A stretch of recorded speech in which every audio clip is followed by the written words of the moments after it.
Akala ni Yuri, isang normal na araw lang iyon hanggang sa dumating ang itim na van.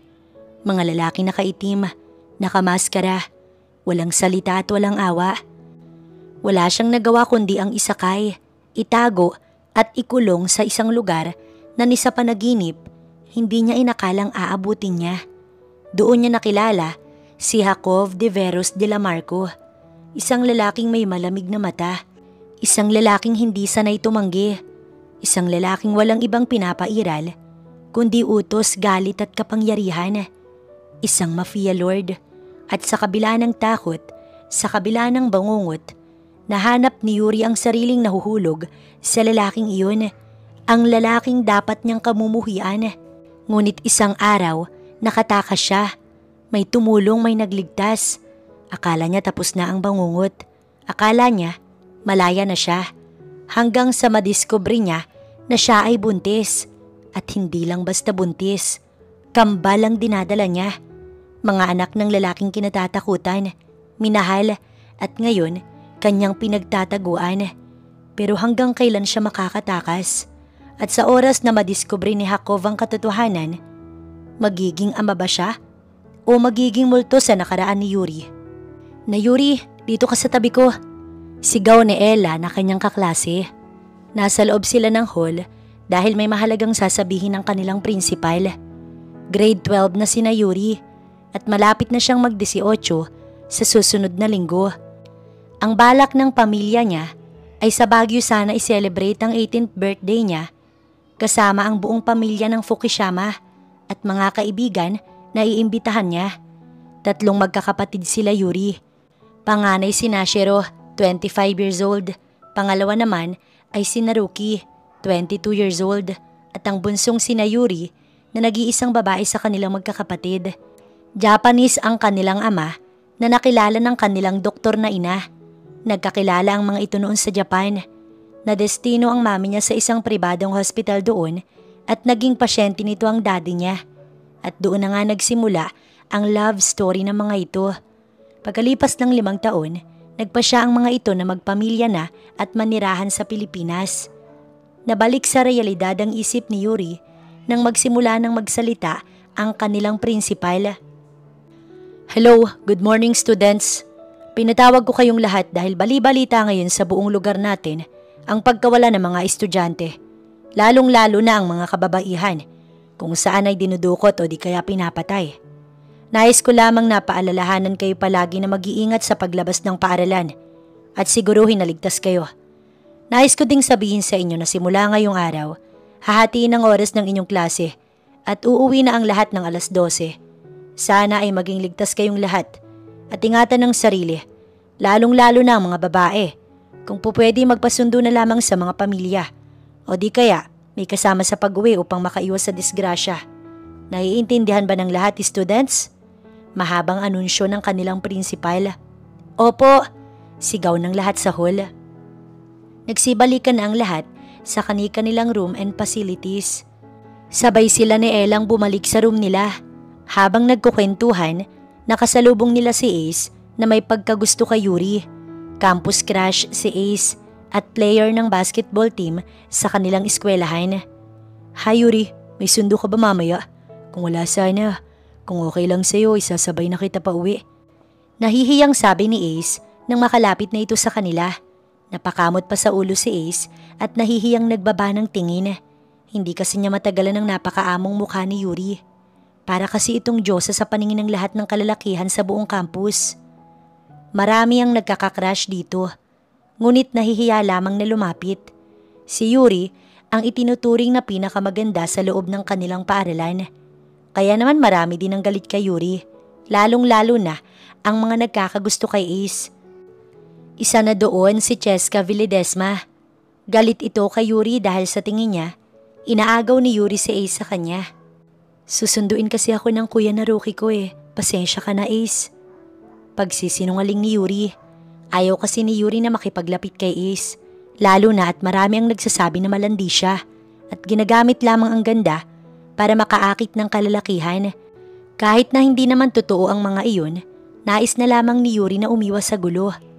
Ganun ba? Sige, salamat. Aalis na ako. Bigo nitong sabi bago tumalikod. Naawa naman siya dito. Wala naman siyang choice kesa naman guluhin na naman ni Cheska ang buhay niya. Mas mainam nang lumayo na lamang siya sa mga boys sa loob ng kanilang campus. Sayang din si Ace kung kayo sana ang magkakatuluyan. Naku, bagay na bagay kayo. Kinikilig pang sabi ni Ella na nasa tabi lang niya. Napailing siya sa tinura ng kaibigan. Ano ka ba? Mas maganda na yung iwasan ko siya.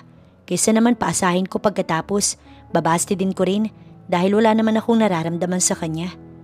Wala ka ba talagang nararamdaman kay Ace? Sa ganda at maladyosa mong anyo, wala ka man lang nagustuhang lalaki sa loob ng campus? Nagtatakang tanong ni Ella. Ang totoo niyan ay may nagustuhan na si Yuri, ngunit hindi niya alam kung saan nakatira ang lalaki o kung sino man ito. Nakasabayan niya lamang iyon dati sa pagbili ng libro. Naka-black hoodie ito at nang iangat nito ang kamay para abutin ang libro, doon lamang nakita ni Yuri ang mukha ng lalaki. Napakagwapo nito at ang lakas ng dating sa kanya. Hindi niya na ito nakita pa kahit kailan sa bookstore na yun. Kahit pa palagi siyang tumatambay doon at hinihintay ang pagkakataon na makita itong muli. Nawala na siya ng pag-asa na makita pa ang misteryosong lalaki. Kaya naman, itinigil na niya ang pagpunta sa bookstore. Wala no, pag-aaral muna ang uunahin ko. Tsaka na yung crush na yan kapag nakapagtapos na ako ng pag-aaral. Sayang naman ang ganda mo, Yuri. Naku, kung ako lang may ganyang mukha at katawan, panigurado. Nakarami na ako dito sa school. Kaso wala hindi nabiyayaan ng kagandahan. Ano ka ba? Maganda ka naman ah. Hindi mo lang nakikita kasi palagi mong tinitignan yung ibang tao. At saka huwag kang magmadali pagdating sa pagbo-boyfriend. Hindi naman tayo mauubusan yan. Bilyon-bilyon ng tao sa mundo. Kaya sigurado ko may nakatadhana sa atin. Nagkibit balikat na lamang si Ella at nagsimula na silang maglakad patungo sa room. Pagka-uwi ni na Yuri, naisipan niyang mag-jogging dahil sakto sa papalubog na araw at hindi ganoong masakit sa balat. Nag-ayos siya ng pang-jogging at nagpaalam lamang sa mayordoma nilang si Manang Teresa. Nakasuot ang earbuds sa kanyang magkabilang tenga habang nakasuksok naman ang phone niya sa maliit na bag na nakasukbit sa bewang niya at hawak naman niya ang mineral water sa kaliwa niyang kamay habang nagja-jogging. Sinasabayan pa niya ng kanta habang nagja-jogging siya nang may humintong itim na van sa kanyang tapat. Napatigil din ang mga estudyanteng kalapit lamang niya nang lumapit ang mga naka-all black attire na mga kalalakihan. Panandalian na natulala si Yuri at akala lamang niya ay kung anong kaguluhan ang nangyayari. Ngunit nang damputin ng isa sa mga lalaki ang katabi niyang babae na kaidaran lang niya, doon na siya naalarma. Mabilis siyang tumalikod at nakahanda na upang tumakbo nang mahablot ng isa sa mga ito ang buhok niya. Winasiwas niya ang kamay nito upang siya'y mabitawan, ngunit wala siyang nagawa nang lumapit pa sa kanila ang iba pang mga men in black. Lahat sila ay binitbit ng mga ito at tinakpan ng panyo ang mga ilong. Habang si Yuri naman, iniwasan ng panyo na nais ipalanghap sa kanya. Tinadyakan niya ang mga ito at pilit kumakawala upang hindi siya tuluyang maipasok sa loob ng van, habang ang ibang estudyante ay pasok na ng mga ito sa loob. Pre, matapang to, sigaw ng lalaki na may hawak kay Yuri. Ganito ang dapat na gawin dyan para hindi pumalag. Lumapit ang isa pang lalaki sa kanila at sa gulat ni Yuri, inundayan siya nito ng suntok sa sikmura na kanyang ikinabagsak at namilipit siya sa sobrang sakit. Doon nagkaroon ng pagkakataon ng mga ito para ipalanghap sa kanya ang panyo. Mabilis na nagdilim ang kanyang paningin at hindi niya na alam ang sumunod na nangyari. Nagising na lamang siya na nakatali ang mga paa niya at kamay sa bed frame ng kama. Nagbalik sa kanyang alaala ang nangyari noong kinuha siya ng mga men in black na sa tingin niya ay nasa 8 yun. Ang mga kasama niyang babae na dinukot din ng mga ito ay nasa katabi niyang kama. Sa isang kwarto, 3 silang mga nakatali roon at siya pa lamang ang gising. Gusto niyang umiyak at magwala. Paano kung hinahanap na pala siya ng pamilya niya? Mag-aalala ang mga ito kapag nalaman na dinukot siya. Dati napapanood lamang niya ito sa TV. Na dinudukot ang mga kababaihan at ibinibenta sa black market o dinadala sa ibang bansa para pagkakitaan o di kaya naman kukunin ang mga laman loob para ibenta.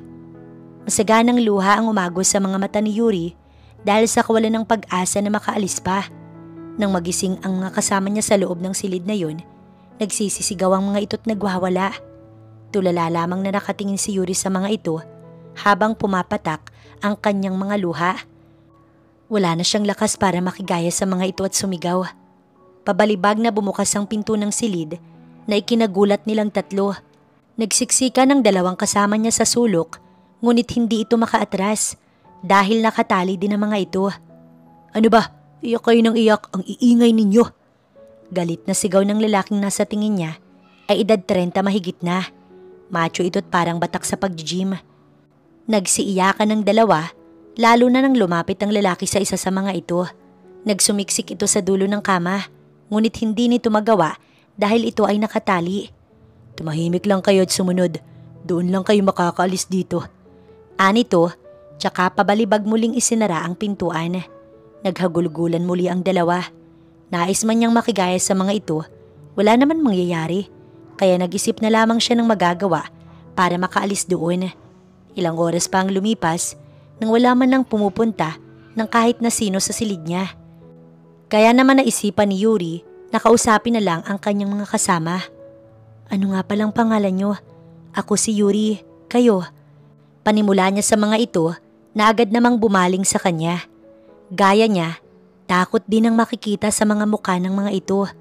Pilit lamang pinatatatag ni Yuri ang sarili dahil gusto niyang umuwi ng maayos sa kanyang pamilya. Natsak niyang pinaghahanap na siya. "Ako si Camille at ito naman si Shirley. Magkaklase kami at may 3 pa kaming mga kasama na dinakip din nila. Hindi namin alam kung nasaan sila. Baka pinatay na sila o worst, pinagsamantalahan." Humahagulgol na iyak ni Camille. "Shh! Tahan na, Camille. Makakaalis tayo rito at makakauwi ng ligtas. Magpakatatag lang tayo." Pagpapatahan naman ni Shirley kay Camille na walang sawa sa pag-iyak. "Ako naman ay napadaan lamang sa lugar na yun habang nagja-jogging ako. Nang bigla na lang may itim na van na huminto sa harap nyo. At dahil nasa likod nyo ko, pati ako sinama nila at iginapos dito." Pagkukwento niya sa mga ito nang nangyari kanina lamang. "Oo nga, ibig sabihin napasama ka lang sa amin." Tumango siya bilang sagot. Nang bigla na lamang bumukas ang pinto at pumasok ang 3 lalaking armado. May hawak ang mga itong baril na nasa gilid ng mga ito. Lumapit sila sa kinaroroonan ni Yuri at kinalas ang tali sa kamay at paa nila. Pagkatapos, pinatayo sila at pinalabas. "Bilis, wag na kayo magtangkang tumakas dahil bago pa lamang kayo makaalis, basag na ang mga bungo ninyo." Maangas na sambit ng isa sa mga ito. Nakasuot pa rin ng maskara ang mga ito, kaya naman hindi nila makita ang mukha ng mga ito. "Maligo kayo at magayos ng sarili dahil mamaya haharap kayo sa Lord. Kailangan maganda kayong lahat kapag humarap sa Lord dahil kapag hindi pa siya nakahanap ng babaeng matagal niya nang pinapahanap sa amin, papatayin niya kami. Naiintindihan niyo ba?" Utos ng isa pang matangkad na lalaki. Sinong Lord ang tinutukoy ng mga ito at kailangan pa nilang mag-ayos para lamang dito? Rinig ni Yuri ang pagaspas ng mga dahon sa labas ng mansyon na kinaroroonan nila ngayon, kasama ang mga babaeng dinampot din ng mga hindi nila kakilala. Base sa obserbasyon ni Yuri, ay nasa isang isla sila dahil madalas niyang marinig ang alon ng dagat at huni lamang ng mga ibon ang madalas niyang marinig roon. Gusto na niyang maiyak sa pag-aalalang hinahanap na siya ng kanyang pamilya. Ang mga kuya niya, panigurado'y nagwawala na ang mga ito, lalong-lalo na ang mami niya, nakakampi niya sa lahat ng bagay. Mahal siya ng pamilya niya at alam niyang prinsesa ang turing ng mga ito sa kanya. Dalangin niya na sana mabilis siyang mahanap ng mga ito bago pa mahuli ang lahat. Nakaligo na't nakaayos silang lahat, naka-white dress silang lahat at iisa ng suot. Nakapila silang lahat sa kahabaan ng hallway na iyon habang ang mga men in black naman nakabantay lamang sa kanila at nakapwesto na tila ba may pinaghahandaan. Kung pagmamasdan ay mukha silang mga army na may baril sa kanang bahagi ng katawan ng mga ito.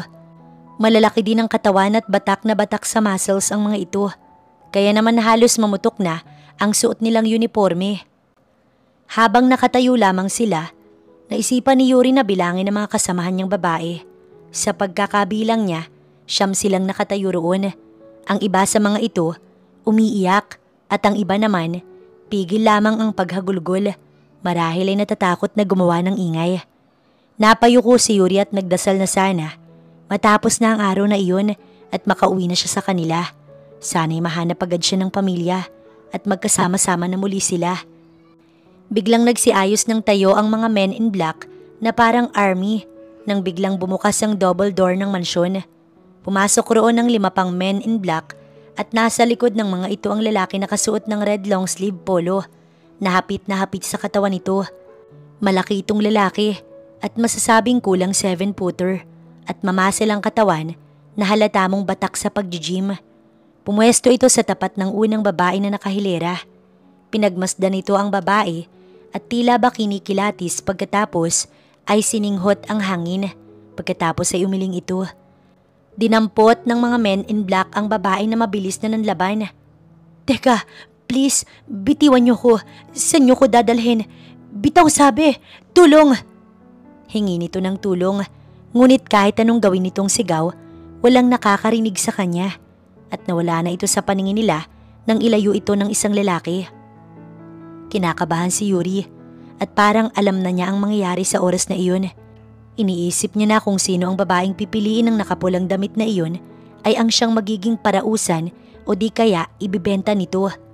Mariin siyang napapikit at masaganang luha ang tumakas sa kanya nang bigla na lamang may malaking kamay ang humawak sa kanyang baba at iniangat nito ang kanyang muka upang mapalapit ang muka nila ng lalaking nakapula. Mabilis na nalaglag ang panga ni Yuri nang makilala niya ang lalaki na kaharap sa kanya ngayon. Ito yung lalaki na kasabayan niya sa bookstore at nakakuha ng kanyang pansin. Hinanap pa nga niya ang lalaki noon sa pag-aakalang babalik pang muli ito roon. Ngunit hindi niya na ito nakita at kailanman hindi na ito nagawi roon. "Ikaw?" Mahina at walang lakas niyang sambit. Hindi niya sigurado kung narinig iyon ng lalaki. Ngunit base sa mukha nito, narinig nito dahil nakita niya ang pagngisi nito sa kanya. Kitang-kita rin niya ang kislap sa mga mata nito na para bang may ibig ipahiwatig, ngunit hindi iyon mapangalanan ng dalaga. "Take her to my room. At wag na wag niyo siyang gagalawin.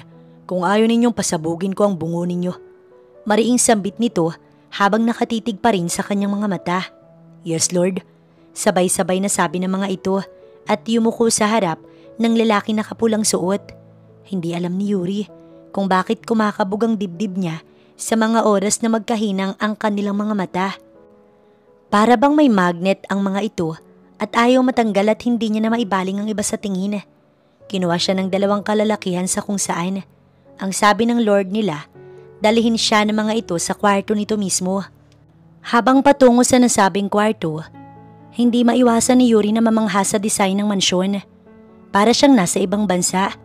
Ang mga uri ng pagkakadisenyo sa bawat pader ay talaga namang nakakamangha at nakakaagaw ng pansin. Natigil lamang siya sa pagmamasid na mag-usap ang 2 lalaki na nagbabantay sa kanya. Huminto sila sa paglalakad nang nasa 3rd floor na ng mansyon. "Napakaswerte mo, miss. Dahil ikaw ang napili ng Lord. Ang mga hindi kasi pinili, i-dispatcha. Ang alam namin ipapatayin ito o di kaya ibibenta ng Lord." Sambit ng nasa kanan niyang katabi. Tumangutango naman ang katabi niyang nasa bandang kaliwa niya. "Swerte talaga siya, Finn. Akalain mo, may kakama niya ang Lord sa dami ng naghahabol na babae doon. Tsak kung masisihan ka mamayang gabi, miss." Pagkasabi nito'y nagtawanan ng mga ito. Bigla siyang namutla sa narinig. Wala pa siyang karanasan sa mga ganoong bagay. Ngunit hindi siya tanga para hindi maintindihan ang nais ipahiwatig ng mga ito sa kanya. Nang makita ng 2 lalaki ang itsura ni Yuri, naghagalpakan ng mga ito na tila ba nangaasar. "Huwag kang mag-alala, miss. Ikaw lang ang makakauna kay Lord. Dahil ni minsan wala pang nakatalik iyon. Maliban na lamang ngayon na makakasama ka niya sa isang kwarto." Iniwan na siya ng mga ito sa kwarto. Napakalawak sa laki. Napaisip tuloy siya sa mga pinagsasasabi ng mga ito kanina. Siya palang daw ang unang makakatalik ng Lord dahil wala pa itong babaeng nakatabi noon. Bakit parang gustong magdiwang ng kanyang puso? Hindi na malaya ni Yuri na nakatulog na pala siya ng napakatagal na oras at nagising lamang siya nang maramdamang kumakalam na ang kanyang sikmura. Oo nga pala't hindi pa siya kumakain ng umagahan mula nang siya ay madukot. Nilibot niya ang tingin sa bawat sulok ng silid at nakita niya sa pader ang may kalakihang orasan. Pasado 2:00 na ng hapon at gutom na talaga siya. Sumasakit na ang sikmura niya sa sobrang gutom. Kaya naman lumakad siya palapit sa pinto at iyon ay pinihit. Nanlaki ang mga mata niya nang mapagtantong bukas yun. Wala na siyang sinayang na oras at binaybay niya na palabas ang silid na yun. Ngunit nasa kalagitnaan na siya ng paglilibot, hindi pa rin niya makita ang palabas ng mansyon. Hinahanap niya ang hagdanan para makababa ng second floor, ngunit wala siyang makita. Kanina pa siya pasok ng pasok sa mga pasikot-sikot. Ngunit hindi talaga niya makita ang daan palabas ng third floor. Napahilamos siya sa mukha ng dahil sa inis. Inis na siya sa sarili dahil nakalimutan niya na ang palabas ng third floor. Ngunit sinubukan niya muling maghanap at magbakasakali na makita niya na ang daan nang may malalaking kamay ang humawak sa kanyang baywang. Mabilis na dumaloy ang kuryente galing sa balat ng kung sino man ang humawak sa kanya. Nilingon niya yon at napatda siya sa gulat nang makaharap ang tinatawag nilang Lord. Nanuot sa kanyang ilong ang mabango nitong amoy. Napaka-masculine ang amoy nito at hindi gaanong matapang. Tama lang para masabing masarap sa pang-amoy. Umatras siya ng kaunti para sana makalayo dito. Ngunit mas inilapit lamang siya nito sa bisig nito. Halos hindi na siya makahinga dahil sa kakaibang pakiramdam na iyon. Hinigpitan nito ang pagkakahapit sa kanyang bewang at inilapit rin nito ang muka sa mukha niya. Kaya naman magkalapit na ang kanilang mga katawan. Parang inaapoy siya ng lagnat na namamawis ng malamig. Iba ang pakiramdam ni Yuri at hindi niya maintindihan ang nararamdaman sa tuwing magkalapit lamang sila nito.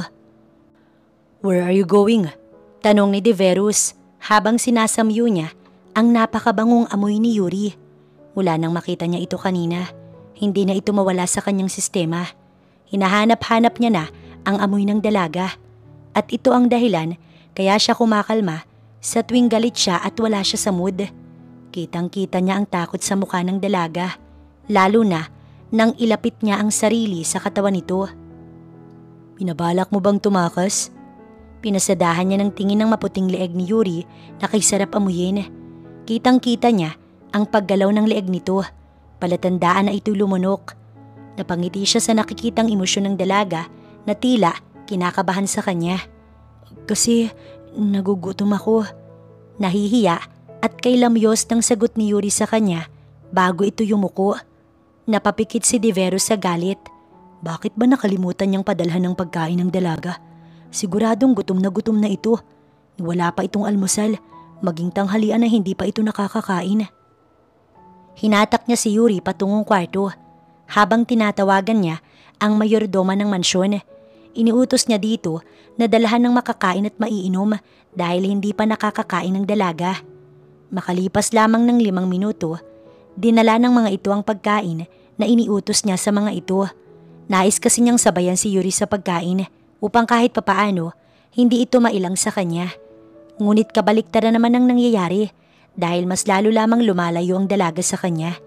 Tila ba mayroon siyang sakit na malubha at iwas na iwas ito sa kanya.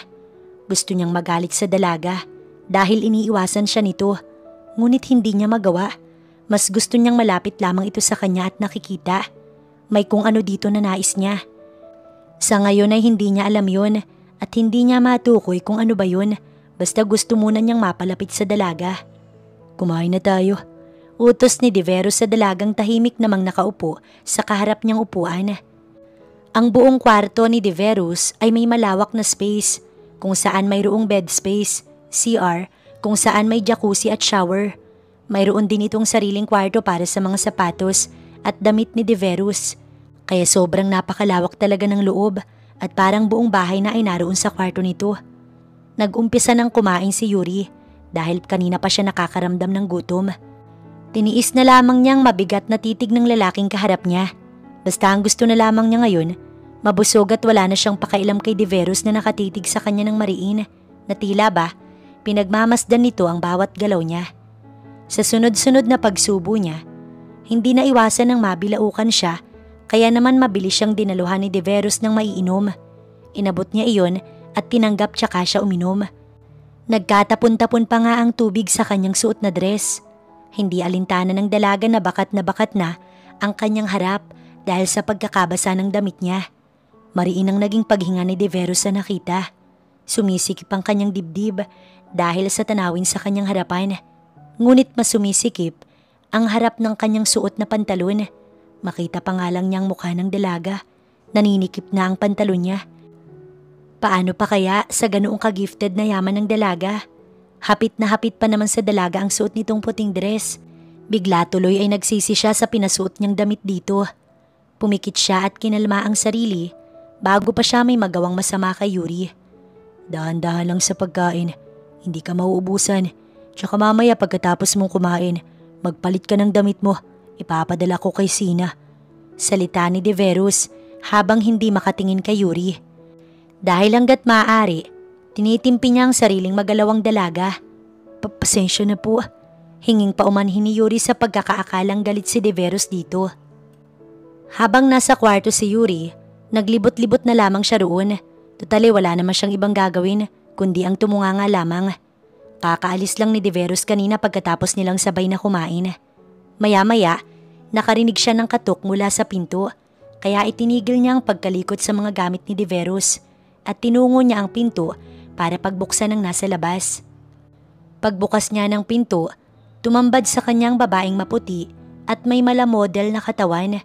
Mas matangkad ito kung titignan dahil sa suot nitong estilito na may taas na 4 inches. Mukha rin itong ahead sa kanya ng 7 to 8 years kung hindi siya nagkakamali. Maiksi ang buhok nito na hanggang dibdib at may pagkakulot habang kay Yuri naman hanggang baywang na tuwid na kulay itim. Sexy ito at sa tingin niya, matured na ang babae kung ihahalin tulad sa kanya. Mabilis na umangat ang kilay nito nang siya ay makita. Oh! Bigkas nito't inihagi sa kanyang isang supot. Mabuti na lamang inasalo niya agad. Mabilis na kumunot ang noo ni Yuri sa inakto ng kaharap niyang babae. Walang modo, anya sa isip. Ikaw pa lang ang nakakapag-utos sa Lord na pakuhanin ako ng susuotin mo. Sino ka ba? At ang lakas mong magpasunod sa Lord. Tinitigan siya ng babae mula ulo hanggang paa. Nene, kung ako sa'yo, layuan mo na si Lord dahil kung hindi, may kalalagyan ka sa'kin. Naiintindihan mo? Paninindak nito sa kanya, ngunit hindi siya papaapekto sa babaeng kaharap niya. Babait siya pero sa mga ganitong tao na ang alam lamang ay manghamak at manindak ng tao, hindi siya papayag, lalong-lalo na ay matatakot. Lalaban siya sa mga ito at ipagtatanggol ang sarili sa paraang alam niya. And who the hell are you para pasunurin ako? I don't even know you, yet you're acting like you know me well. At ano naman ang pakailam ko sa Lord mo? Kung gusto mo magsama kayo. Gigil niyang sagot dito pagkatapos ay sinarahan niya ito ng pinto. Nilakasan niya ang pagkakasara para mas maasar pa ito sa kanya. Oo, mabait siya, pero kaya rin naman niyang magmaldita at angasan ng mga babaeng aawahin lamang siya sa walang kabagay-bagay. Alam niyang naiinis ang babaeng nasa labas dahil nagdadabog ang paa nito sa sahig at dinig na dinig niya yun. Lumipas ang ilang araw na nakakulong lamang siya sa loob ng kwarto ni Deverus. Mababait naman ang mga taong naghahatid sa kanya ng pagkain, ngunit ang isa roon ay napakamaldita. Si Sina na kumakapagsalita sa kanya, akala mo kilala na nito ang buo niyang pagkatao. Pinagbibigyan lamang niya ito dahil ayaw niya ng gulo. Pero kapag sumobra na ang babae, hindi niya ito sasantuhin at bibigyan niya ng leksyon. Sa ilang araw na nagdaan, lungkot lamang ang palagi niyang nararamdaman sa tuwing mapag-iisa sa kwarto dahil walang libangan at hindi naman siya pwedeng lumabas. Kung minsan kasi, nagmamasid siya upang makahanap ng pwedeng pagdaanan. Pero wala, lagi na lamang palpak. Wala siyang makita dahil nga hindi naman siya makalabas mismo ng pinto. Ang ending, babalik siya sa kwarto at magkukulong, mag-iisip ng mga tungkol sa pamilya niya at tiiyak sa sobrang lungkot. Habang tumatagal siya roon, ay hindi maintindihan ni Yuri ang nararamdaman niya sa tuwing malapit sa kanya si Deverus. Palagi kasi siyang kinakabahan at hindi mapakali sa tuwing malapit lamang ito sa kanya. Akala niya, noong una siyang dinakip ng mga ito, sasaktan siya o di kaya papatayin lang Ngunit lahat yun ay kabaliktaran dahil prinsesa siya kung ituring ng mga naroon. Hindi siya sinasaktan at inaalila ng mga naroon. Maging ang mga men in black na nagdala sa kanya roon, hindi na siya nilalapitan. Kakausapin lamang siya ng mga ito kung may nais ipasabi ang Lord sa kanya. Kailanman, hindi na rin niya nakita pa ang babaeng estudyante na kasama niyang dinakip. Nag-aalala siya para sa mga ito, kung ano ba ang ginawa nila sa mga ito. Kung binenta ba sa mayayamang negosyante, kagaya na lang ng napapanood niya sa telebisyon, o baka naman sinalvage at itinapon lamang sa kung saan. Hindi na malaya ni Yuri na nakapasok na pala si Deverus sa loob ng kwarto nang hindi gumagawa ng ingay. Bihasa siya pagdating sa mga ganoong bagay dahil bago niya marating ang kinatatayuan niya ngayon, maraming training ang kanyang pinagdaanan. Maingat niyang pinagmasdan ng dalaga na tulala lamang na nakasilip sa labas ng bintana. Tinatanaw ni Yuri ang mga nagsasayawang puno dahil sa lakas ng hangin. Pansin ni Deverus na pumapayat si Yuri mula nang mapunta ito sa kanya. Marahil ay hindi ito nakakakain ng maayos dahil sa pangungulila. Ngunit ang balat ng dalaga ay mas pumuti at naglow pa dahil siguro sa pagkakakulong nito't hindi na naaarawan. May malaki ring eye bags ang dalaga na marahil ay hindi nito pagtulog ng maayos sa gabi. Nakasuot ito ng dress na dilaw na lalong nagpatingkad ng kagandahan nito at kung sino man ang makakakita rito, paniguradong mapapalingon. Maganda ang dalaga at maamo ang mukha na parang anghel. Mahaba rin ang buhok nito na hanggang biwang. Straight at mukhang masustansya ang mga hibla ng buhok nito na talaga namang kay kintab. Pinkish ang mga labi nito na kay nipis-nipis na para bang manika at ang mga mata nito ay kay bilog na may malalantik na pilikmata. Marahil ay ang kagandahan nito ay nakuha nito sa dugong hapon na namana nito sa ama nito. Bahagyang nakatagilid ang dalaga kay Deverus kaya hindi nito nalaman na naroon ito banda sa likod niya. Nagulat na lamang siya na parang ahas na pumulupot ang mga braso ni Deverus sa kanyang bewang at ang mukha nito ipinatong nito sa kanan niyang balikat. Nang maramdaman niya ang presensya ng binata, nagsisimula na namang kumabog ng malakas ang kanyang puso. Napapatalon si Yuri habang nagbibihis dahil kanina'y sinabi ni Deverus sa kanya na magbihis at isasama siya nito sa labas upang ipasyal. Laking tuwa niya ng mga oras na yun at sabihin nito na aalis nga sila.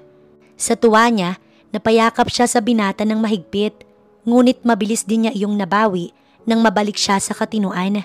Nahihiya siya ritong nanghingi ng pasensya, ngunit tumawa lamang si Deverus na noon lamang nakitang tumawa. Kaya naman napatawa na rin siya habang nakikita ang masayang ngiti sa mga labi ng binata. Nagsuot lamang siya ng fitted dress na pagdating sa bandang hita may kaluwagan na. Sleeveless ito na may mga design na bulaklak sa bawat tela na kulay rosas. Nakita lamang niya ang mga dress na iyon sa loob ng closet ni Deverus kasama ang mga damit nito. Ang sabi ng isa sa mga katulong roon, pinabili daw iyon ni Deverus para sa kanya. Kompleto iyon at may mga underwear pa niya. Ngunit pinagtatakhan niya ay paano nito nalaman ang size niya kahit hindi pa nga niya sinasabi dito. Lumabas na siya ng banyo. Nadatnan niya si Deverus na nakatayo malapit sa salamin habang may hawak na champagne glass. Ang nga ganyan, sasakit yung sikmura mo kapag hindi ka pa nag-aalmusal. Kimi niyang paalala dito. Pumihit paharap sa kanya ang binata na may ngiti sa mga labi. Nag-aalala ka ba sa akin? Ha? Hindi no, sinasabi ko lang yun kasi totoo naman na kapag hindi ka nag-almusal tapos iinom ka kaagad, sasakit ang tiyan mo. Okay, sabi mo eh. Let's go. Inalalaya na siya nito pag-iya sa baba. Pinagbuksan siya nito ng pinto ng kotse habang ang mga katulong sa mansyon tila nasisiyahan sa nakikita. Ang mga gwardya at men in black ay nakamasid lamang sa kanila. Nang papalayo na sila ay saka lamang nagwala si Sina na naroon din pala kanina at nakamasid sa mga nangyayari. Hinahampas niya ang mga halaman na nasa kanyang harapan. Nagngangalit ang kanyang mga ngipin dahil sa galit sa kanyang nakita. Kitang-kita kasi niya ang mga braso ni Deverus na nakalingkis kay Yuri. Mahal na niya si Deverus kahit noong wala pa si Yuri sa buhay nila. Ngunit nang dumating na ang babae, hindi na siya binibigyan ng pansin ni Deverus. Kaya naman malaki ang inggit niya kay Yuri at may naiisip siyang plano para mapaghiwalay ang dalawa. Sa kanya lamang si Deverus at walang iba ang makikinabang sa binata kundi siya lamang. Humanda ka, Yuri, dahil mawawala ka sa buhay namin ni Deverus. Galit na galit siya habang humahalakhak na tila baliw. Binulong lamang niya iyon upang hindi marinig ng kahit na sino. Sa kabilang banda naman, alalang-alala na ang pamilya Fukushima. Hindi maampat sa pag-iyak ang ina ni Yuri nang malaman ng mga ito na nawawala nga ang dalaga. Noong una, akala lamang nila nagja-jogging ang dalaga dahil ayon sa kanilang mayordoma ay nagpaalam pa ang dalaga sa kanila. Ngunit lumipas na ang 24 hours ay wala pa rin ni anino ng dalaga. Kaya naman nag-report na sila sa mga pulisya at doon na rin nila nalaman na may mga kadalagahang estudyante din ang nawawala kabilang ang anak nila. Walang himpil sa pag-iyak ang ina ng tahanan ng mga Fukushima na si Carmilla habang inaalo ito ng anak na panganay niyang sina Shiro. Awang-awa ito sa ina niyang nalulumbay sa pagkawala ng kanyang kapatid na bunso. Mom, please stop crying. Gagawin ni Dad ang lahat makita lang si Yuri. Hahanapin namin siya at iuwi ng buo. Muling humagulgol si Carmilla. Iniisip niya kung ano bang lagay ng kanyang anak, kung nakakakain ba ito at nakakatulog. Anak, please. Ibalik ninyo sina Yuri, please, anak. Walang tigil ito sa pag-iyak at halos hindi na makapagsalita ng maayos. Pinakalma siya ni Shiro at pinahiga na sa kama upang kumalma at makapagpahinga. Kailangan ni mahanap agad nila sina Yuri sa lalong madaling panahon. Pumasok si Yuri at Deverus sa isang sikat na restaurant na may pangalang Lovely Heart. Maganda ang loob at labas nito na para kang nasa isang date. Puro kasi palamuting puso ang nakalagay sa paligid ng lugar. Nakapulupot ang mga braso ni Deverus sa kanyang bewang na animoy ayaw siya nitong pakawalan. Pansin niyang napapatingin sa gawin nila ang mga kababaihan. Titig na titig ang mga ito kay Deverus at parang hindi man lang siya nakikita. May pagnanasa sa mga mata ng mga ito at hindi niya masisisi ang mga ito dahil sa angking kisig na taglay ni Deverus. Parang may kumurot sa kanyang puso. Ipinaghila siya nito ng upuan na agad naman niyang pinasalamatan. Shucks, ang pogi. Girl, ang macho. Look at his biceps and muscles. OMG. Grabe ang yummy naman. Girlfriend niya kaya ang kasama niya? Yan ang mga umabot sa kanyang pandinig nang walang pakundangan na mag-usap-usap ang mga kababaihan na hindi kalayuan sa kanila. Nakamasid sa kanila mga ito, especially kay Deverus. May problema ba, baby? Untag ni Deverus sa kanya na kanyang ikinagulat. Tinawag siya nitong baby? Aha? Dahil sa tinawag nito sa kanya, hindi agad siya nakasagot dito. I said, do you have a problem? Ayaw mo ba dito? Lumipat na lang tayo kung hindi mo gusto dito. Hindi sa ganun. Hindi mo ba naririnig yung mga babae kanina? Pinagnanasahan ka nila. Parang mainis sa tono niya nang banggitin niya yon. Tinakpan niya ang bibig dahil sa bilis ng pagkakasabi niya. Bigla siyang nahiya dito. Baka kung anong isipin nito sa kanya. Lingid sa kanyang kaalaman ay masaya si Deverus sa nakikitang reaksyon sa kanya. Dahil kanina pa ito nakamasid sa kanya. Pagkatapos kumain, ipinasyal siya ni Deverus sa tabing dagat. Hula niya ay nasa isang isla sila na napapaligiran ng dagat at mga turista lamang ang kayang makapunta roon. Naglalakad sila ngayon sa tabing dagat habang hindi pa masyadong mainit ang sikat ng araw. Hawak-hawak ng binata ang kanyang kamay na tila ayaw siyang pakawalan. Kahit na namamawis na ang kanyang kamay, hindi pa rin iyon binibitiwan. Na Yuri Cruz Fukushima, happy 18th birthday. I love you. Gulat na gulat siya nang bigkasin iyon ng binata sa kanyang harapan at may inilabas itong kwintas mula sa bulsa nito. Papuso ang pendant noon at may nakaguhit na letter H at D sa gitna ng puso.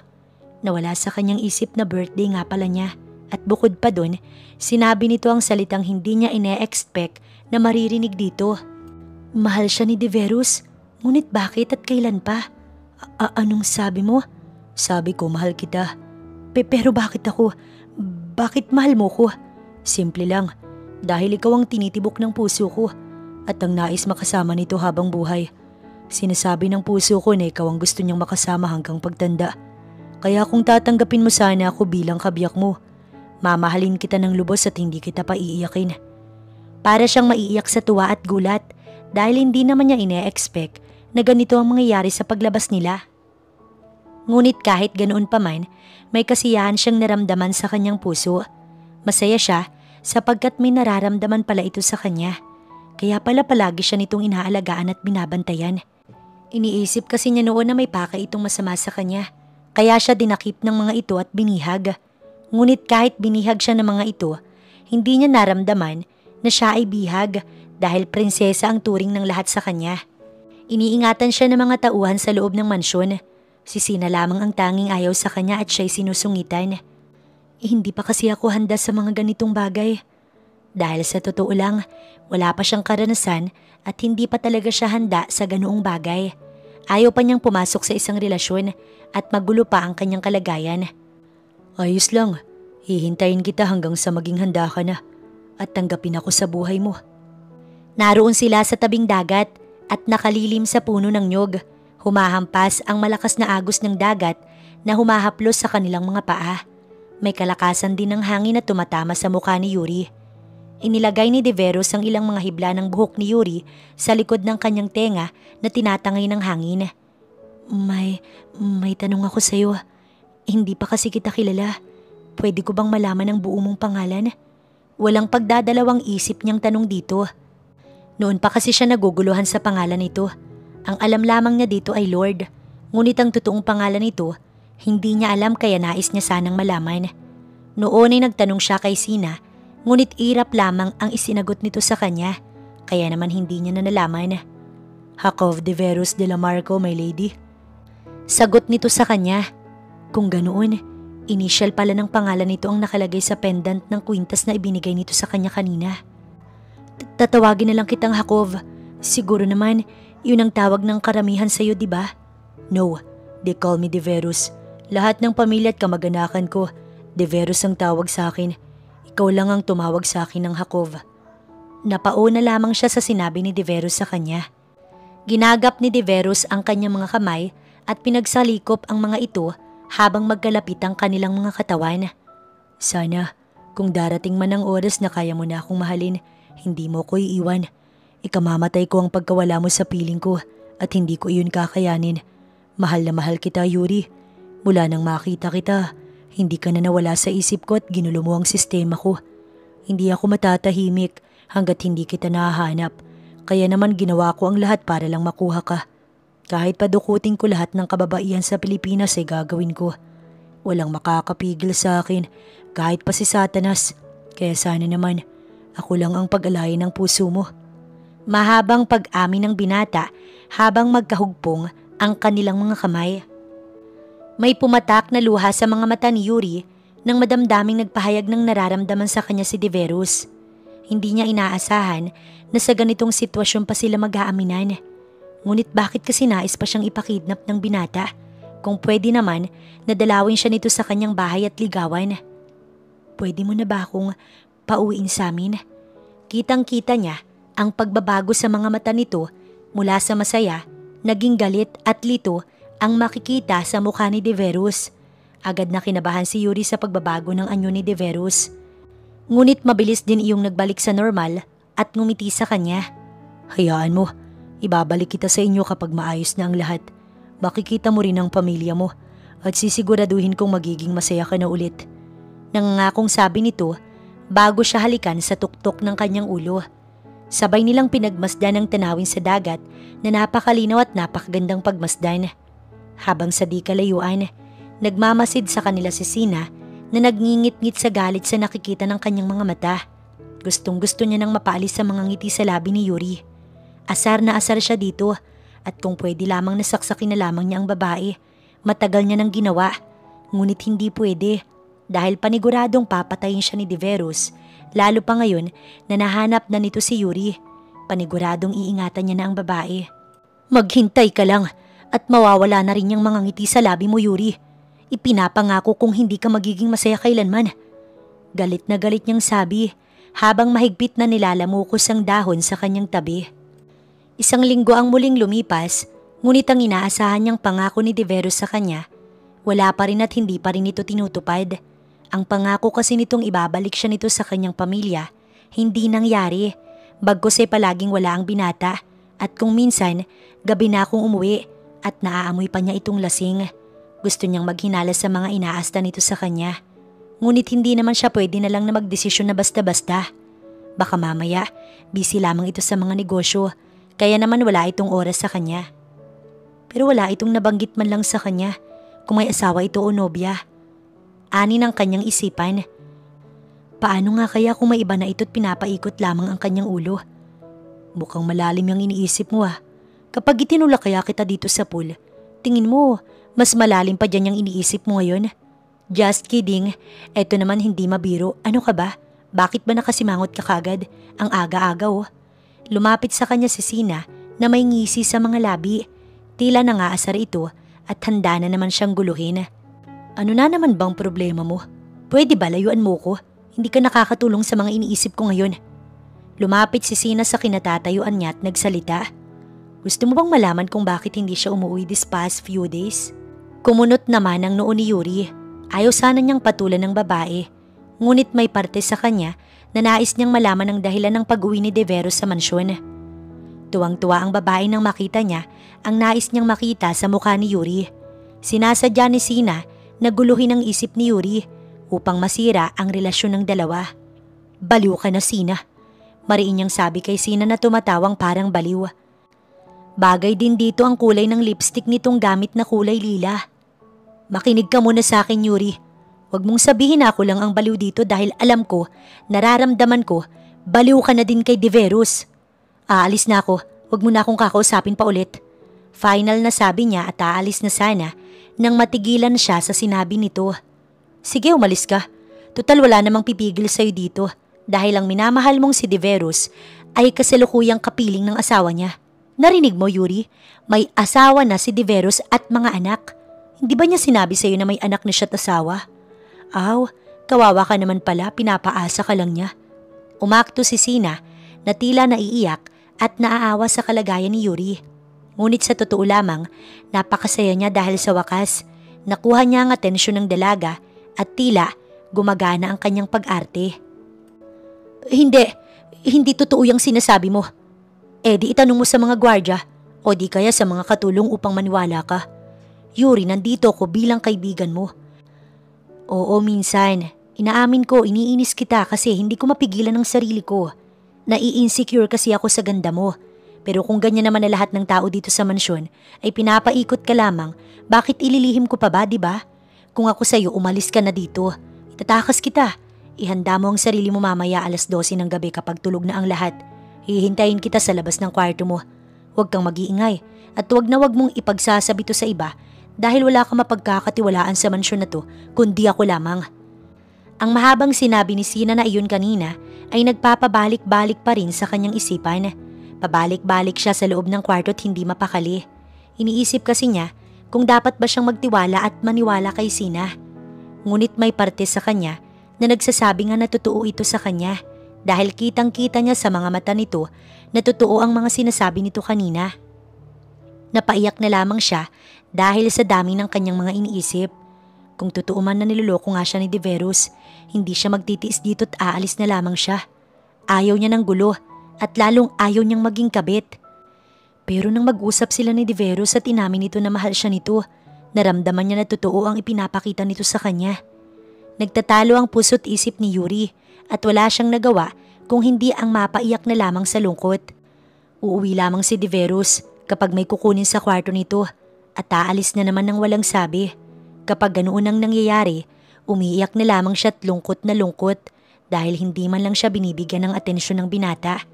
Hinahatiran siya ng mga katulong sa mansyon ng pagkain sa tuwing hindi siya bumababa at nakikita rin ng mga ito na namumugto ang kanyang mga mata. Ngunit wala man sa mga ito ang makapagsabi kung nasaan ang kanilang Lord. Tuloy ay gusto na lamang niyang umuwi at makita ang pamilya. Ang mami niya, ang daddy niya, pati na rin ang dalawang kuya niya ay paniguradong lungkot na lungkot ang mga ito sa pagkawala niya. Ang mga kaibigan din niya sa school, paniguradong siya'y hinahanap. Sa sobrang iyak niya, hindi niya na namalayan ang oras. Nagising na lamang siya na madilim na at parang may nakadagan sa kanya. Dahil sa dilim, hindi niya maaninag kung sino man ang nakadagan sa kanya at dinadampian ng halik ang kanyang litaw na balikat. Isinubsob nito ang mukha sa kanyang leeg, dahilan para siya'y makiliti. Napahalinghing siya sa ginagawa nito sa kanya. Dahan-dahang bumaba ang mga kamay nito sa kanyang bewang. Gusto niyang tumutol, ngunit huli na ang lahat dahil natupok na siya ng init ng apoy na niliyaban ni Deverus. Sa malamig na gabing yun, sabay nilang inabot ang pag-iisa ng kanilang katawan at hindi pa rin maitatanggi ni Yuri na hinahanap-hanap niya ang presensya ni Deverus. Wala siyang pinagsisisihan na ibinigay niya ang bataan sa binata. Ang buong akala ni Sina na bola na niya ang ulo ni Yuri, ngunit nagkamali siya dahil ng gabing yun ay hindi natupad ang nais niya at muli na namang magkasama si Yuri at Deverus. Galit na galit si Sina nang bumalik siya sa kwarto niya sa mansyon. Nagwala siya at hinagis sa mga gamit na nakikita ng kanyang mga mata. Galit siya sa kanyang sarili dahil buong akala niya magtatagumpay na siya. Hinintay pa naman niya si Yuri kagabi upang sa ganoon madispatcha niya na ito at tuluyan nang mawala sa kanilang landas. Ngunit ngayon, makikita niyang masayang magkasama na naman ang dalawa. Nagngingit-ngit ang kanyang kalooban na hinagis ang vase sa mesa. Bumukas ang pinto at tiniluwa noon ng isa sa mga katulong. Ma'am Sina, ano pong nangyari sa inyo? Bakit po may mga pagkabasag akong naririnig? Nag-aalalang tanong ni Hermie. Pwede ba Hermie? Huwag mo nga akong pakialamanan. Lumapit ka kung tinatawag ka, chismosa. Galit niyang bulyaw kay Hermie. Nahihiya namang lumabas ang babae na bumubulong pa. Ang sungit talaga ni Ma'am Sina. Bakit kaya hindi papaalisin dito yan? Halata namang may gusto sa kaibigan niya. Ang tinutukoy ni Hermie ay si Deverus. Matagal na kasi nilang napapansin na may pagkagusto si Sina kay Deverus. Akala nga nilang lahat sa mansyon ay sila Sina at Deverus ang magkakatuluyan. Ngunit isang araw, nagwawala ang Lord. May pinapahanap ito sa mga tauhan ng isang babae. Walang makapaghanap sa babaeng iyon kaya palaging mainit ang ulo ng Lord. Hanggang sa isang araw nga, dumating si Yuri sa mansyon. Magmula noon ay palagi nang masaya ang Lord at hindi na ito pala sigaw. Good mood na rin ito palagit ngumingiti na rin. Kaya naman laking pasasalamat ng mga katulong na sa wakas, masaya na rin kay Yuri ang Lord nila. Lumipas ang ilan pang linggo at masaya naman si Yuri sa piling ni Deverus. Bumalik na ang binata sa dati at binibigyan na siya nito ng pansin.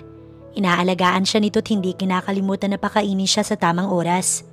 Gabi-gabi rin siya nitong tinatabihan sa pagtulog at kung minsan nga, inaabot pa sila ng madaling araw dahil sa ginagawa nila ang bagay na iyon. Nung una, hindi niya kinakaya ang size ng binata. Ngunit habang tumatagal, nakakaya na rin niya. Sa umpisa inaamin niya na napakasakit, lalo't first time niya ito. Ngunit habang tumatagal, nag-e-enjoy na siya at hinahanap ang presensya nito sa kanyang katawan. Ma'am Yuri, blooming po kayo ngayon ah. Bati sa kanya na Hermie na isa sa mga katulong sa mansyon. Ha? Hindi naman na ikaw talaga kung ano-anong napapansin mo. Ma'am, totoo pong blooming kayo. Siguro po, in love po kayo kay Lord kaya po blooming kayo ngayon. Hagik-gik nito habang may mga ngiti sa labi. Si Ma'am Sina po kasi parang pinagsakluban ng langit at lupa mula nang makita kayo ng Lord na magkasama at masaya. Alam mo Ma'am Yuri, gusto po kasi ni Ma'am Sina ang Lord kaya po tingin ko po galit siya sa'yo. Mag-iingat po kayo kay Ma'am Sina dahil iba po mag-isip ang babaeng yun. Mahabang paalala at kwento nito sa kanya. Kung ganun, ay may pagtingin nga talaga si Sina kay Deverus. Ngunit bakit hindi si Sina at Deverus ang nagkatuluyan? Ano bang ugnayan ni Sina sa Lord nyo?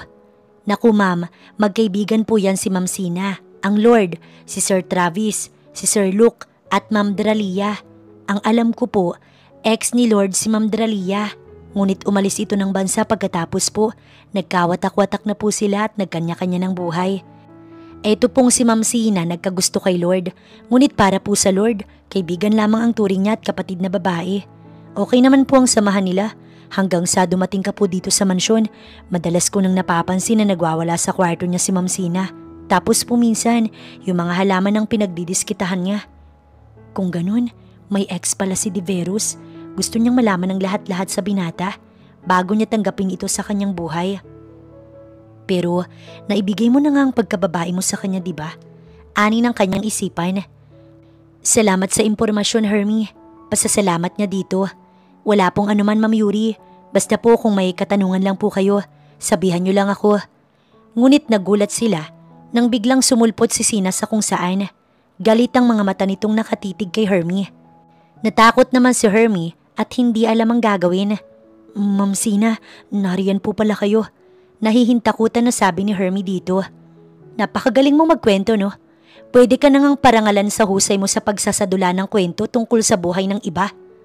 Galit nitong sabi at hinablot ang buhok ni Hermie. Gulat na gulat si Yuri sa nakitang pangyayari sa harapan niya. Kitang-kita niya kung paano hablutin ni Sina ang buhok ni Hermie at winagwag nito ang mahabang buhok ni Hermie. Napapahiyaw si Hermie sa sakit habang humihingi ng pasensya kay Sina. Ma'am, tama na po. Pasensya na po, Ma'am Sina, hindi ko na po uulitin. Idiniin pa ni Sina ang kapit sa buhok ni Hermie. Lumapit naman si Yuri at inawat si Sina sa pananakit kay Hermie. Sina, ano ba? Nasasaktan na si Hermie. Tigilan mo siya. Pilit na inaalis ni Yuri ang kamay ni Sina sa buhok ni Hermie. Ngunit malakas si Sina at hindi papaawat.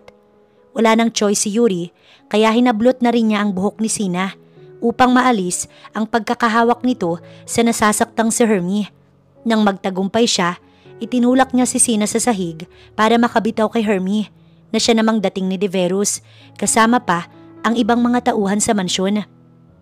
Anong kaguluhan to? Dumagundong ang malalim na boses ni Deverus sa buong kabahayan. Humahagulgol pa rin si Hermie na tila nasaktan nga sa ginawang pananakit ni Sina sa kanya. Habang si Sina naman, mabilis na nagbago ang anyo na kaninang galit nang makita nito si Deverus para siyang asong kaawa-awa. Itinuro ni Sina si Yuri at pinanlisikan ng mga mata. Deverus, sinaktan niya ako. Sinabi ko lang naman na wag nilang pag-uusapan ng mga buhay natin. Nahuli ko silang dalawa na pinag-uusapan tayo. Pinagalitan ko sila. At tignan mo. Kunwari ay nasasaktan ito at tinuro ang mga sugat nito sa braso. Sinaktan ako ni Yuri. Sinabunutan pa niya ako, Deverus, at itinulak nang banggitin ko ang pangalan ni Dralia.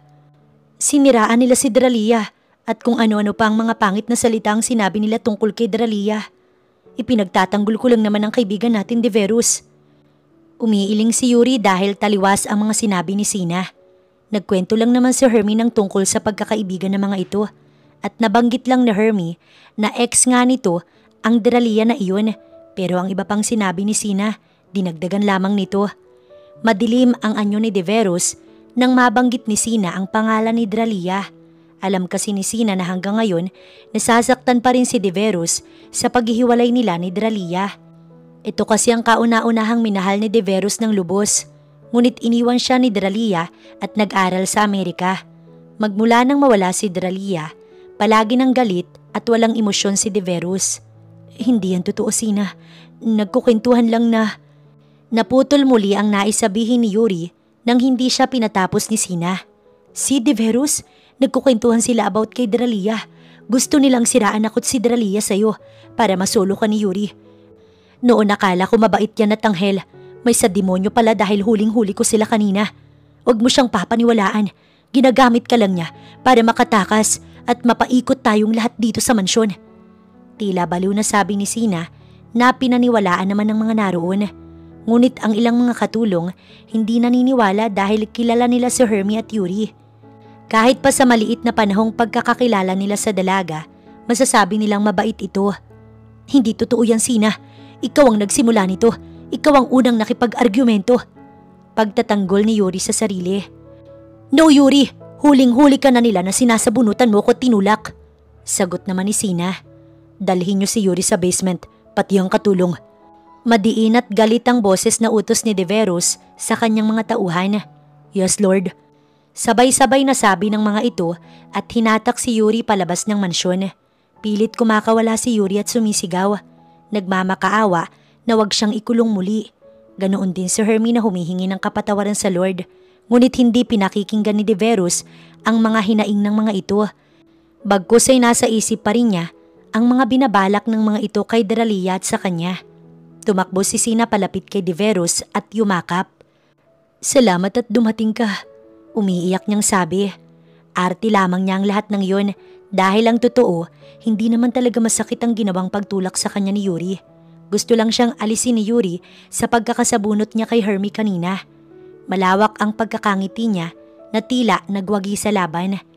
Sa wakas, nanalo rin ako at sisiguruhin ko sa iyo, Yuri, na mawawala ka na dito sa mansyon maging sa buhay ni Deverus. Masayang sambit ni Sina sa kanyang isipan. Habang si Yuri at Hermie naman ikinulong sa seldang walang kahit na anong gamit. Napakalamig ng semento at may kadiliman ang loob ng silid na pinagsadlakan nila. Maliit na siwang ng bintana lamang ang nagbibigay ng liwanag sa buong silid. Napahawak si Yuri sa kanyang mga braso dahil sa lamig na nadarama. Sa tansya ni Yuri ay gabi na't kanina pa sila nakakulong ni Hermie. Ni wala man lang dumadalaw sa kanila at nakakaramdam na siya ng gutom at pagod. Gusto na niyang humiga at matulog para makapagpahinga. Ngunit napakalamig ng sahig, kaya naman nakaupo lamang sila ni Hermie sa sulok. Umiiyak silang pareho. Nagsisisi si Hermie sa mga nangyayari dahil kung hindi sana siya naging madaldal, wala sila doon at hindi sana nadamay si Yuri. Tumahimik na kayong dalawa dyan. Walang mangyayari sa pag-iyak nyo dyan dahil tsak kung papatayin kayo ng Lord. Lahat ng nakagawa ng kasalanan, kamatayan ang ipinapataw. Alam kong alam mo ang sinasabi ko, Hermie. Matagal ka na sa mansyon, kaya siguro naman alam mo kung paano mamalakad ang Lord. May kahulugan na sabi ng lalaking bantay. Napaangat ang tingin ni Yuri kay Hermie. Nagtatanong ang kanyang mga mata na nakatitig sa mata ni Hermie. Umiiyak namang nagpaliwanag si Hermie sa kanya. Pasensya na po kayo, Ma'am Yuri, kung nadamay pa po kayo sa gulong sinapit ko. Totoo po ang sinabi ni Anton. Sino man ang bumali, kumalaban at magkaroon ng kasalanan sa Lord, kamatayan ng kaparusahan. Kung akala niyo po nakilala ninyo ang Lord, nagkakamali po kayo. Malaking tao po ang Lord. Iibig kong sabihin mahirap siyang kalabanin dahil matataas na tao ang nasa organisasyon nila. Kahit sino ang kumalaban sa kanila, hindi nila sasantuhin at patatawarin. Ang mga mafia, makapangyarihan at maimpluwensya. Illegal ang mga negosyo nila gaya na lamang ng pagbibenta ng droga, armas at mga babae na ginagawang prostitute o di kaya binibenta sa black market upang pagkakitaan. Masasama sila at halang ang mga kaluluwa. Ngunit kahit pa isuplong sila sa pulis, hindi rin papanigan ng mga otoridad. Dahil ang ilan doon, babayaran lamang ng malaking halaga mananahimik na. Mahabang dagdag ni Hermie. Nanlalaki ang mata ni Yuri habang ang isa niyang kamay nakatakip sa bibig niya habang humahagulgol. Nagsisisi siyang ibinigay kay Deverus ang kanyang pagkababae at naniwala siya ditong mahal siya nito. Iyak nang iyak si Yuri sa kanyang sinapit. Nagmahal siya ng kriminal at masamang tao. Naniwala siya dito na mahal nga siya nito. Ngunit ano ang napala niya ngayon? Hindi niya na alam ang gagawin niya para lumaban. Baka hindi niya nakayanin ang lahat ng nararanasan niya ngayon. Pasilim na nang biglang bumukas ang pinto ng silid at pumasok roon si Sina na may ngiti sa labi. Tila nangaasar itong nakatingin kay Yuri na nakasalampak sa malamig na sahig. Pagod at namumutla. Bukod pa roon, marumi na rin ang suot nitong damit. Ang prinsesang napunta sa isang marumit na kakasulasok na silid. Kamusta naman ang feeling safe sa tabi ng Lord, Yuri? Akala mo siguro habang buhay kang ililigtas ni Deverus. Pues, nagkakamali ka dahil ako ang nararapat para sa kanya. Ako ang reyna ng isang Hakov Deverus de la Marco. At ikaw, Yuri, isa ka lang garapata na kapit ng kapit sa Lord. Alam mo kung mahal ka talaga ni Deverus, aalisin ka niya dito at iingatan. Pero ano, itatapon ka na niya or worst, papatayin ka niya. Kawawang Yuri Fukushima, hindi na makakapiling ng kanyang pamilya. Nangaasar nitong sabi. Nanlalambot na si Yuri at hindi niya na magawa pang makipagsagutan kay Sina. Bukod dun, namumutla na rin siya. Sumasakit na rin ang tiyan niya na parang pinipilipit na may kaunting kirot. Huminga siya ng malalim habang nakapikit upang makakuha ng lakas. Hinawakan niya ang tiyan niyang sumasakit at hinimas-himas. Ma'am Sina, tumigil na po kayo. Hindi niyo po ba nakikita ang kalagayan ni Ma'am Yuri? Maawa na po kayo sa kanya at lubayan niyo na po siya. Pagtatanggol ni Hermie kay Yuri, ngunit tumawa lamang ang baliw na babae. Inilapag ni Sina ang isang plato na puno ng pagkain sa harap ni Hermie. Ayan, pagkain ninyo. Maghati kayo. Enjoy. Sabi pa nito pagkatapos ay umalis na at nilisan ng silid. Pinagmasdan ni Hermie si Yuri na namumutlat butil-butil na pawis ang tumutulo sa leeg at noon nito. Lumapit siya sa dalaga at iniabot dito ang plato na may lamang pagkain dahil alam niya na gutom na ito. Ma'am Yuri, heto po ang pagkain. Kumain na po muna kayo, siguradong gutom na kayo. Nagmulat ng mata si Yuri at kinuha ang plato mula kay Hermie.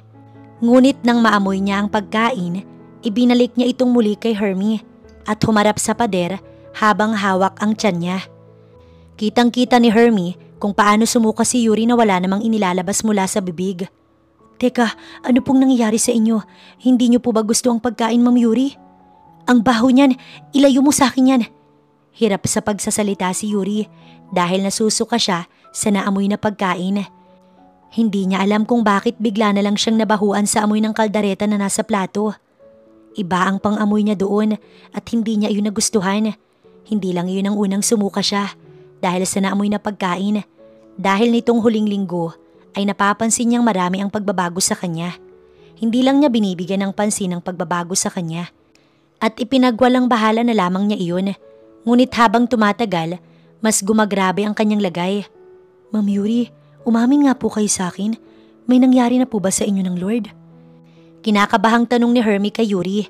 Natigilan sandali si Yuri sa paghimas ng kanyang tiyan na humahapdi pa rin at humarap kay Hermie na may pagtatanong sa muka. Hermie, ano ba yung sinasabi mo? Kasi po Ma'am Yuri, kung may nangyari na po sa inyo tapos ganyan yung nararamdaman nyo, maaari pong buntis na kayo. Buntis ako? Hindi makapaniwala si Yuri sa narinig mula kay Hermie. Hindi niya naisip na mabubuntis nga siya. At oo nga pala, wala silang ginamit na proteksyon ni Deverus. Kaya posible nga na mabuntis siya. Ngunit bakit ngayon pa? Kung kailan napakagulo ng kalagayan niya. At isa pa, masama si Deverus. Hindi dapat nito malaman na buntis siya. Kung hindi, baka ipalaglag lamang nito o patayin silang dalawa, kasama ang nasa sinapupunan niya. Hindi dapat nito malaman na buntis siya. Kailangan niya makaalis ng lugar na yon. Hermie, kailangan ko makaalis dito. Tulungan mo ko, parang awa mo na.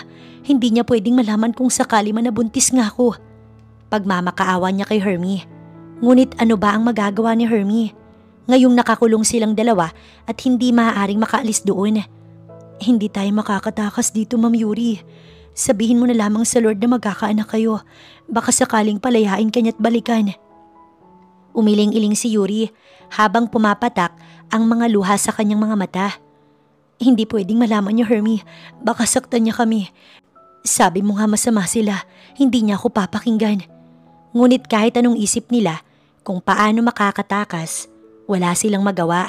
Walang makakapagpalabas sa kanila doon dahil utos ng Lord na wag silang palalabasin. Kinain na lamang ni Yuri ang ibinigay ni Hermie na pagkain. Kailangan niya iyon dahil may buhay na nasa loob ng kanyang sinapupunan. Kailangan niyang ingatan at talagaan ang sarili. Sumapit ang kalagitnaan ng gabi. Dahan-dahang bumukas ang pinto ng selda kung saan nakalugmok sina Hermie at Yuri. Kitang-kita ni Aling Florida na namamaluktot sa lamig ang dalawa. Awang-awa siya at gustong maiyak sa nakikitang paghihirap ng mga ito. Kaya naroon siya upang patakasin ng dalawa. Narinig kasi niya na papatayin ni Sina si Yuri. Kinukumbinsi rin ito at nilalaso ng utak ng Lord para mawala sa buhay ng mga ito si Yuri. Hermie, Yuri, gising. Gumising kayo. Itatakas ko kayo.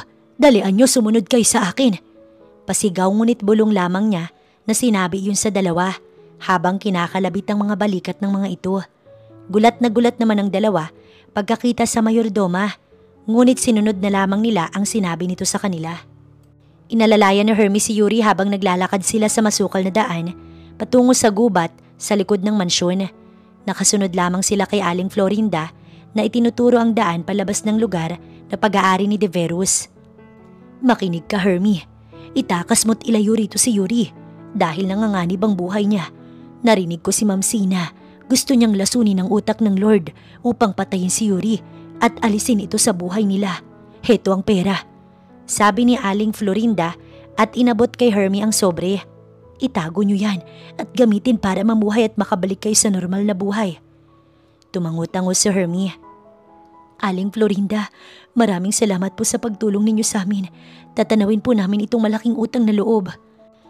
Buong pusong pagpapasalamat na Hermie sa matanda. Paano po kayo? Baka malaman ng mga gwardya na pinatakas niyo kami. Paano po kung kayo naman ang patahin ni Jakov? Kahit nanlalambot, nagawa pa ring magsalita ni Yuri. Huwag mo kong alalahanin, iha. Nilagyan ko ng pangpatulog ang mga pagkain nila. Plinano ko na ito kanina pa. Hinintay ko lang na tumalab ang gamot. Ingatan mo ang sarili mo at ang mga bata sa sinapupunan mo. Magpakalayo-layo kayo't huwag nang babalik dito. Nasabi na ni Hermie kay Aling Florinda ang pagbubuntis ni Yuri. Nagulat ito at sinabi na buti na lamang. Hindi ito nahuli sa pagligtas sa kanila. Kung hindi ay nawala na ang bata sa sinapupunan ni Yuri. Ipinangako rin ito na hindi magsasabi kahit kanino ang nalalaman. Binigyan sila ni Aling Florinda ng mapa upang hindi sila maligaw at makaalis agad sila doon. Maraming pasasalamat ang binigkas nilang dalawa sa matanda bago sila nagpaalam sa isa't isa. Nang makalayo sa lugar na iyon ng dalawa ay nakakita sila ng truck na padaan. Kaya naman pinara iyon ni Hermie at nagtatatalon sa tuwa. Dahil sa hinahaba-haba ng paglalakad nila, nakahanap din sila ng masasakyan. Huminto naman ang truck sa kanila at mabait silang pinasakay ng mga ito. Nakasakay roon ang pahinante at driver ng truck na sina Ruben at Mang Tonyo. Pinasakay sila ng mga ito sa bandang likuran ng truck kung saan may pwedeng paghigaan. Tinulungan pa nga sila ng mga ito para buhatin ang nangihinang si Yuri. Umaga na nang makarating sila sa bayan. Gumawa na lamang si Hermie ng alibay sa mga ito upang hindi malaman na galing sila sa mansyon ng mga De La Marco. Pinatuloy sila ni Mang Ruben at Mang Tonyo na mag-ama pala sa kanilang tahanan. Kung wala pa daw silang matutuluyan, doon muna sila mamalagi habang nagpapalakas pa. Maluwag naman silang tinanggap ng asawa ni Mang Tonyo na si Aling Carmen. Tuwang-tuwa pa nga ito dahil nalaman na buntis itong si Yuri. Gusto daw kasi ng matanda na magkaroon na ng apo kay Ruben, ngunit ayaw pa nitong mag-asawa. Nag-iisa daw kasi nilang anak si Ruben dahil matatanda na daw nung nagsama ang mga ito. Habang lumilipas ang buwan ay mas lalong nahihirapan si Yuri dahil napapansin niya na hindi ordinaryong sukat mayroon ang kanyang tiyan. Masyado kasing malaki ang kanyang tiyan, lalo't 9 na buwan na ito. Last check-up niya, noong 3 buwan pa lamang ang tiyan niya. Hindi na muli siya nakapagpa-check up dahil nahihiya siya sa mag-asawang Carmen at Tonyo na gastusan siya. Habang si Hermie, nagtatrabaho bilang janitress sa isang hotel at naging nobyo na nito si Ruben na anak ng mag-asawa. Masaya ang mga ito sa relasyon ng dalawa at hindi nakikitaan ng pagtutol sa kanilang relasyon.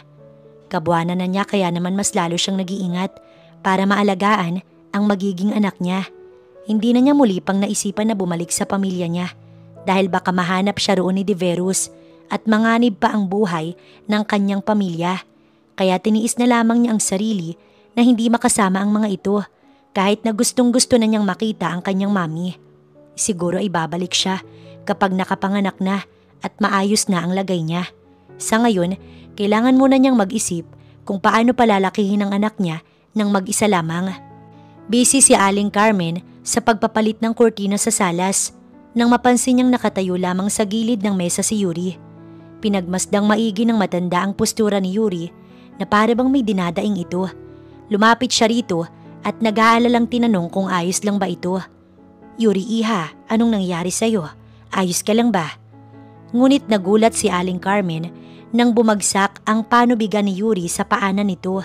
Dali-dali siyang sumigaw upang makahingi ng tulong sa asawa niyang nasa labas na nagkukumpuni ng sasakyan.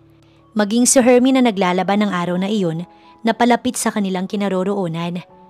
Nagtulong-tulong sila upang madala si Yuri sa hospital. Umabot ng 1 oras bago daw nakapanganak si Yuri ayon sa isang nurse. Nahirapan daw si Yuri sa panganganak dahil hindi lang daw isa ang isinilang ni Yuri. Kambal daw ito na parehong lalaki. Tuwang-tuwa sila sa nalaman. Hindi nila akalaing kambal ang isisilang ni Yuri. Hindi nila kayang ipa-private hospital si Yuri. Kaya naman, nasa public hospital lamang sila. Kaya hindi po pwede ang bisita. Makakalabas daw ito pagsapit ng 3 araw. Kaya naman, umuwi muna sila para makapaghanda ng makakain ni Yuri upang makakuha agad dito ng lakas. Ngunit nang makauwi na sila sa kanilang bahay, ay may mga sasakyang itim na siguro nasa 5 kung bibilangin ang nakaparada sa harapan ng kanilang bahay. Nanlaki ang mata ni Hermie nang makilala kung sino ang mga ito. "Tatay Tonyo, hinto niyo po!" Sigaw ni Hermie sa nagmamanehong matanda. Ngunit huli na ang lahat dahil nakita na sila ni Deverus. Galit na galit ang mga mata nitong nakatutok kay Hermie. Tila natulos naman si Hermie habang kumakabog ng malakas ang kanyang dibdib dahil sa takot. "Hindi po pwedeng malaman ng Lord na narito si Yuri."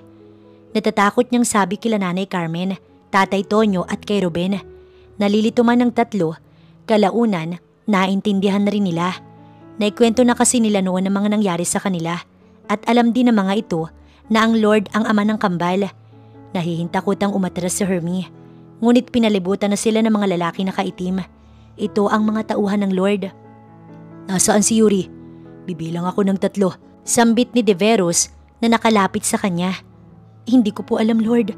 Parang awa niyo na po, hindi ko po alam kung nasaan si Yuri." "Alam ko na ang lahat, Hermie. Kaya wag ka na magsinungaling. Sinabi na sa akin ni Manang Florinda ang lahat. Hindi ako nandito para saktan kayo ni Yuri. Nandito ako para magsimula muli kasama siya. Kaya nagmamakaawa ko sa'yo. Sabihin mo na kung nasaan si Yuri." Nagmamakaawa ang tono at kitang-kita ni Hermie sa mga mata nito na totoo ang sinasabi ng lalaki. "Ha? Hindi pwede, baka saktan mo kami at patibong mo lang ang lahat ng to." Hindi naniniwala si Hermie dahil hindi tulad ng Lord ang bigla na lamang magbabago at magmamakaawa para lamang sa isang babae. Gulat na gulat si Hermie nang mula sa kanyang harapan, lumuhod si Deverus at nagsusumamong sabihin na kung nasaan si Yuri. Inilabas nito ang telepono sa bulsa nito at may tinawagan. Maya-maya lang, sumagot si Manang Florinda. "Deverus anak, nakita mo na ba si Yuri? Kamusta sila ni Hermie?" Bungad ng matanda na ikinagulat na Hermie. Kung ganoon ay totoo nga ang sinasabi ng Lord sa kanyang harapan. Nakarating sila sa hospital na kinalalagyan ni na Yuri at ng kambal. Makikita sa mukha ni Deverus ang pagtataka kung bakit naroon sila. Ngunit hindi naman ito nagtanong at sumunod na lamang kay Hermie. Lumapit sila sa isang nurse at tinanong ito kung pwede bang bumisita ang isang kamag-anak, ngunit hindi pinayagan ng hospital. "Anong klaseng hospital to? Bakit hindi sila tumatanggap ng bisita?" May inis na sabi ni Deverus. "Kasi po Lord, public lang po ito. Ganito po talaga sa public, bawal ang bisita." Segunda niya kay Deverus na nagiinit ang ulo. Ipinalipat ni Deverus si Yuri sa isang pribadong hospital kung saan pwede ang kahit na sino na bumisita. Pagpasok niya sa silid ni Yuri, ganoon na lamang ang kaba ng kanyang dibdib nang makitang may 2 sanggol sa tabi nito. Hindi agad na proseso sa kanyang isip ang nangyayari na tila nabablangko ang kanyang utak sa nakikita. Nagsalita si Hermie sa gilid. "Lord, sila po ang anak ninyo ni Yuri." Napakapit si Deverus sa pader habang dahan-dahang lumalapit sa kanyang mag-iina. Hindi lubos sa kalain ni Deverus na magbubunga ang ginawa niya kay Yuri. Oo nga't plinano niyang punlaan ito, ngunit hindi niya akalain na 2 bata pa ang magiging anak nila. Napakasaya ng kanyang puso habang nakatanaw sa mga ito. Tulog ang isang sanggol habang ang isa naman ay gumagalaw lamang. Mula nang mawala sa mansyon si Yuri, hinahanap-hanap na niya ang presensya nito at parang wala siya sa sarili kapag hindi niya nakikita ang dalaga. Mababaliw siya kapag hindi pa niya nakita ito, kaya naman pinahanap niya ang dalaga at inimbestigahan ang nangyari noong ikinulong niya ito sa basement. Nalaman niya ang lahat dahil pinaamin niya si Sina at pinatakas ni Aling Florinda ang 2. Pinalayas niya si Sina sa mansyon at hindi na ito muli pang makakabalik o makakatapak sa mansyon. Kung hindi pa niya tinakot ang babae, hindi pa ito aamin sa kanya. Nagsisisi na siya sa nagawa sa dalaga, kaya naman naroon siya para baguhin ang lahat at nais niyang makasama si Yuri sa kanyang buhay. Gusto niyang umalis na sa pagkakamafiya upang magsimula ng panibagong buhay kasama si Yuri. Napatunayan niya na mahal nga niya si Yuri nang mawala ito sa kanya. Palagi siyang umiinom upang mawala sa kanyang isip ang magandang mukha ni Yuri, ang mahinahon at nakakahalinang boses nito na nagpapagaan ng kanyang problema, at higit sa lahat ay ang presensya nito na nais niyang maramdaman palagi sa kanyang tabi. Masayang pinagmasdan ni Yuri ang kanyang mga anak.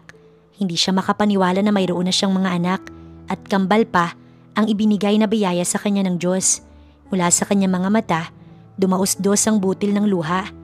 Nagpapasalamat siya sa Diyos dahil normal niyang nailabas ang mga ito at hindi sila napahamak kahit pakulang siya sa check-up. Mula sa gilid niya, lumitaw roon si Deverus na may hawak na prutas at bulaklak. Mayroon din itong bitbit na paper bag. Kumabog ang kanyang dibdib dahil sa takot nang makita niya si Deverus. Ngunit iba ang aura nito kumpara noon. Makikita ang pangungulila sa mga mata nito at lungkot. Nagiba na rin ang itsura nito kumpara sa dati na makinis at malinis. Naging mahaba na ang buhok, maging ang balbas nito noon na laging nakaahit ay mahaba na rin ngayon. Nakadagdag sa pagkabagsak ng katawan nito ang malaki nitong eye bags. Bigla siyang nakaramdam ng awa kay Deverus. Parang gusto niya itong salubungin ng yakap at halikan. Matagal din mula ng huli nilang pagkikita. Gusto kong pakinggan mo ko sa lahat ng kamalian kong nagawa sa'yo.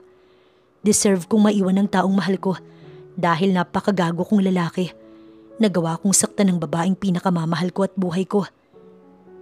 Nagsisisi na ako sa mga nagawa ko at handa akong magbago para sa inyong tatlo ng mga anak natin. Hayaan mong patunayan ko sa iyo na ikaw, Yuri, ang pinakamamahal kong babae. At kahit anong mangyari, hindi ka mawala-wala sa isip ko. Noon ay nilaso ni Sina ang aking isip, kaya naman hindi ko naisip na dapat ay mahalin kita at hindi saktan. Inaamin ko na nagkamali ako sa iyo at hayaan mong bigyan ako ng pag-asa para mapatunayan ang pag-ibig ko sa iyo. Kitang-kita ni Yuri ang masaganang luha mula sa mga mata ni Deverus. Hindi niya akalain na makikita niyang umiiyak sa kanyang harapan ng binata. Umiiyak siyang tinanggap muli sa buhay niya si Deverus. Hindi kalaunan, nalaman niyang mahal nga talaga siya nito at pinatunayan nga nito sa kanya dahil pinakasalan siya ni Deverus. Umalis na rin ito sa pagiging lord sa organisasyon ng mafia at namuhay sila ng payapa kasama ang mga anak nila na sina Hansel at Nigel. Nakabalik na rin si Yuri sa pamilya niya at ipinaliwanag niya sa mga ito ang nangyari.